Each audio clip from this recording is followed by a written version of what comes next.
Bonjour, bienvenue dans la série sur la physique des particules. Alors dans le renversement du temps, les états initiaux et finaux changent de place. C'est-à-dire que l'amplitude se transforme comme suit. On a phi4 croix de P40 P4 vectoriel, on va séparer les composantes temporelles et spatiales. Phi croix 3 P3 0 P3 fois M P40 P4 P30 P3 P20 P2 vectoriel, c'est P10 P1 fois phi2 P20 P2 vectoriel phi 1 de P10 P1 vectoriel. Et ceci devient, alors je note tout simplement les phi en mettant simplement le chiffre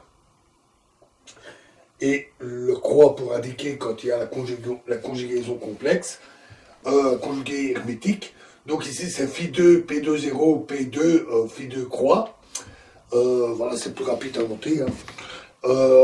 1 croix transposé, 1 croix transposé, fois M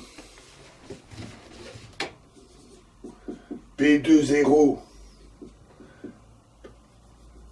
moins P2, P10 moins P1, etc. à chaque fois avec le moins. Ce qu'on peut noter moins 2, moins 1, moins 3, moins 4, moins 3. Et, et après, on a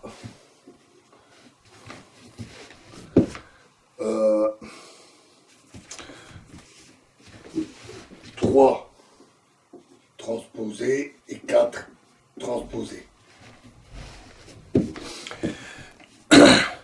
La formule phi croix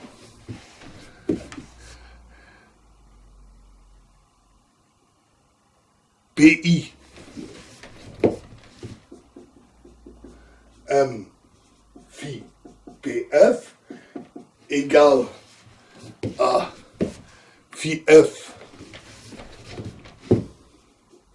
phi PF pardon M transposé phi croix PI. Cette formule permet de réécrire le premier terme de la relation sous la forme 4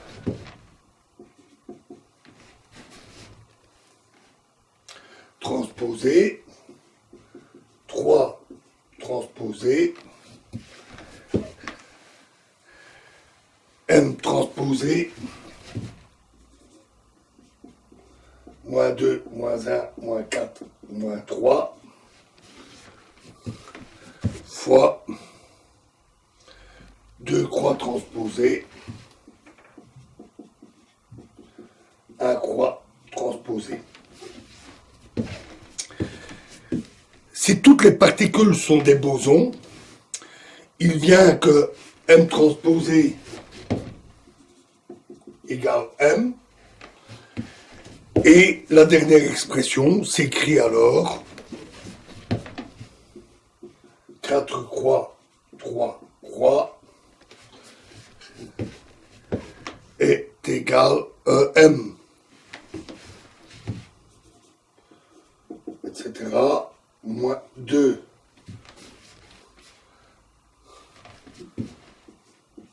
1.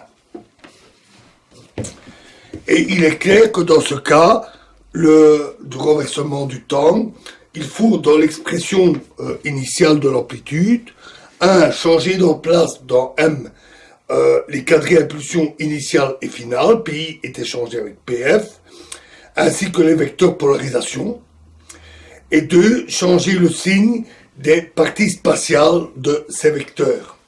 Dans ces conditions, les produits scalaires des quadrivecteurs ne changent pas. PQ devient PQ transposé, qui est égal à P0, Q0 moins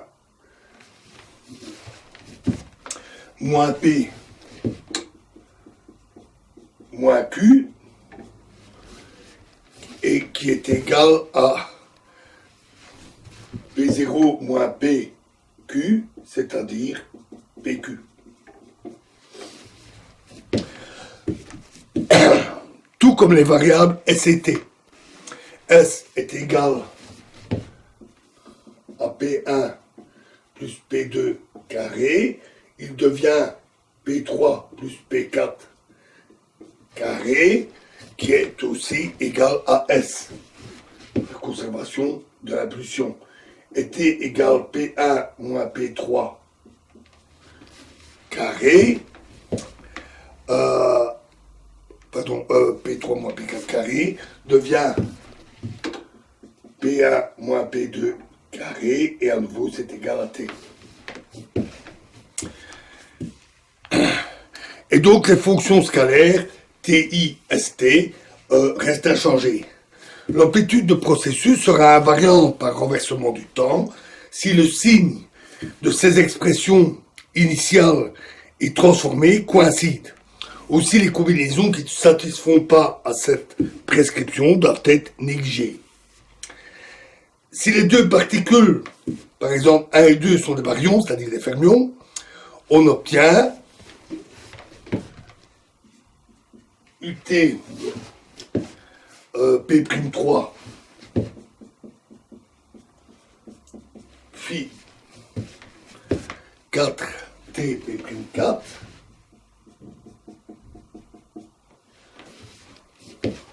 fois MT. À nouveau, j'écris moins 2, moins 1, moins 4, moins 3. U bar T P'2 fois P'1, pardon, et phi croix T, phi croix T2 de P'2. Et ceci est égal à U bar P3 B croix gamma 0 croix, où B est l'opérateur de renversement du temps pour les spinners, phi 4 croix P4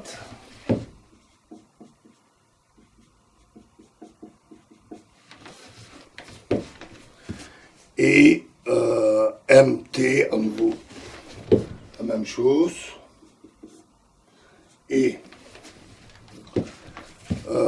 gamma 0 croix B moins 1 croix U P1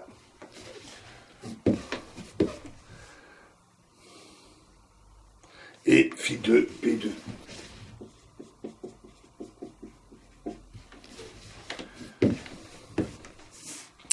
Et enfin, ceci est égal à U bar 3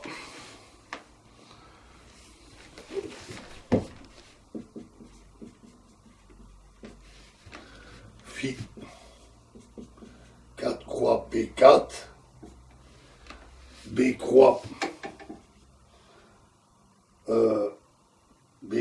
gamma 0 croix M transposé, etc. Et la même chose ici.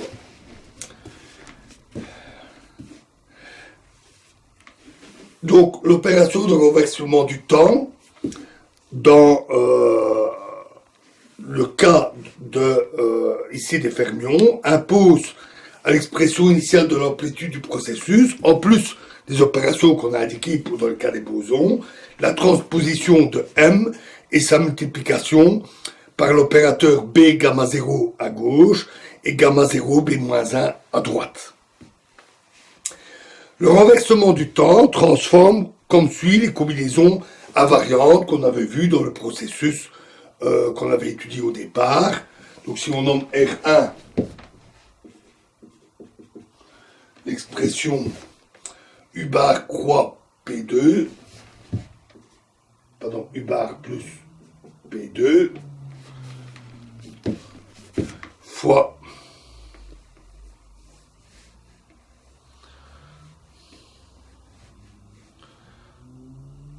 V moins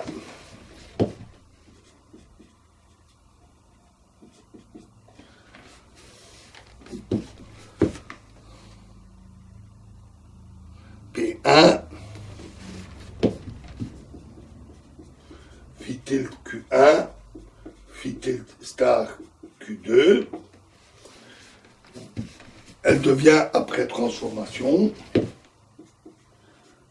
V bar plus P2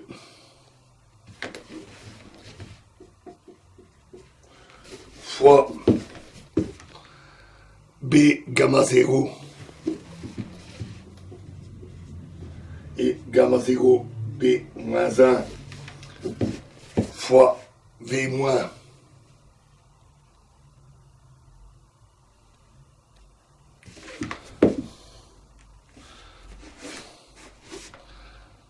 P1, ici c'est V moins P1 fois les phi, et ceci est égal à, après un peu de remaniement, à R1. Et de même, R2 égale à V plus P2 fois Q mu gamma mu, les phi tilde, devient V bar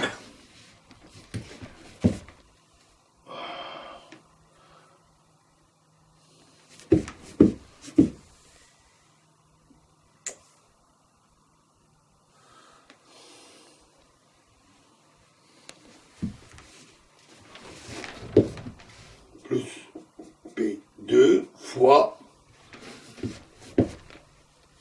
B gamma 0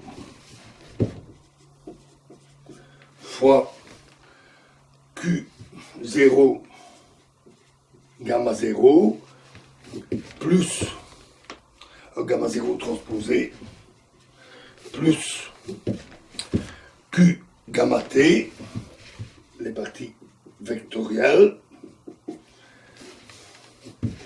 fois gamma 0 B moins 1,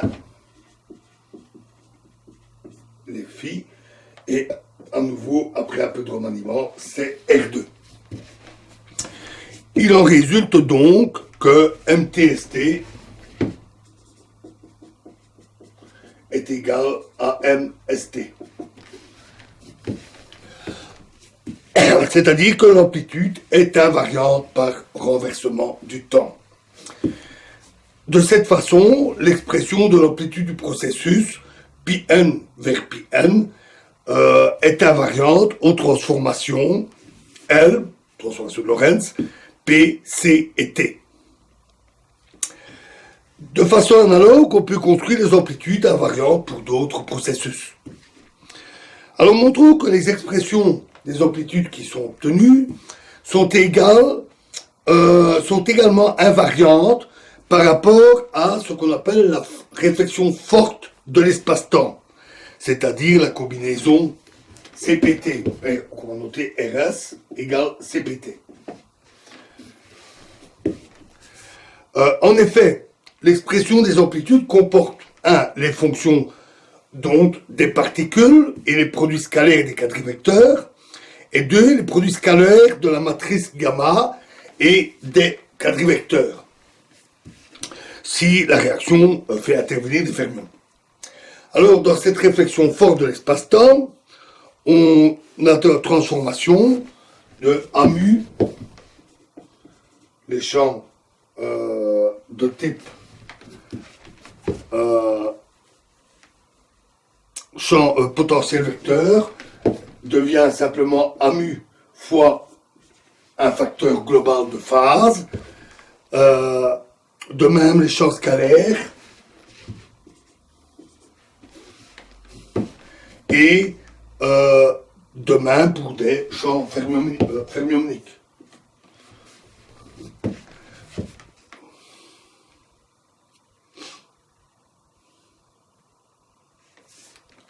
Pardon, pour des champs vectoriels. Et pour des champs fermioniques, on a que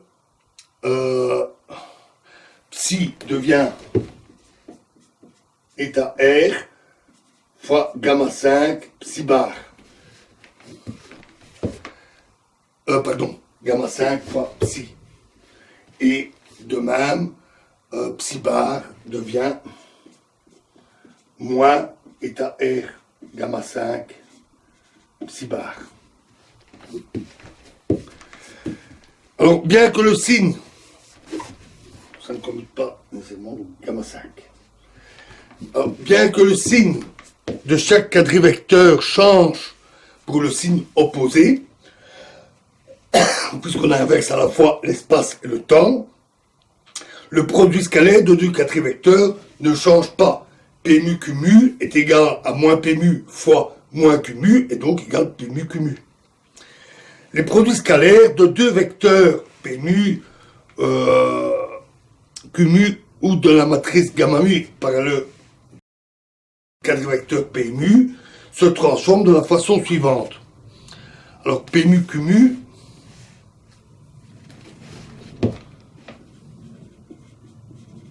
devient gamma 5 moins P mu moins Q mu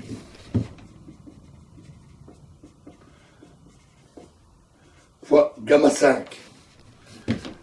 Et ceci est égal à gamma 5 carré fois P mu Q mu. C'est-à-dire, gamma 5 carré étant l'identité, c'est P mu Q mu. De même, P mu gamma mu devient gamma 5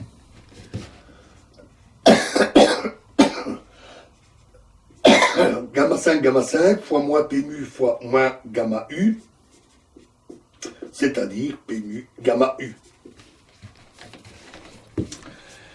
Donc, c'est-à-dire que tous les produits scalaires restent inchangés. Par conséquent, les expressions qui sont obtenues des amplitudes des processus sont invariantes par rapport à la transformation RS. Autrement dit, la prescription de l'invariance par la transformation RS n'impose pas de contraintes supplémentaires à l'amplitude des processus. Il s'ensuit aussi que si l'amplitude est invariante par rapport à deux opérations quelconques, disons P et C, alors elle sera automatiquement invariante par rapport à la troisième, par exemple T et C.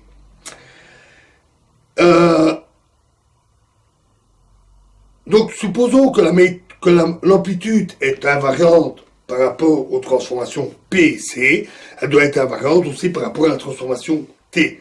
Autrement dit, il suffit de vérifier l'invariance seulement pour deux des transformations. Voilà, alors dans la prochaine vidéo, nous aborderons pour cette partie, on va dire cinématique, la description des processus à trois particules, c'est-à-dire une particule 1 devenant 2 plus 3, typiquement d'une désintégration. Je vous remercie.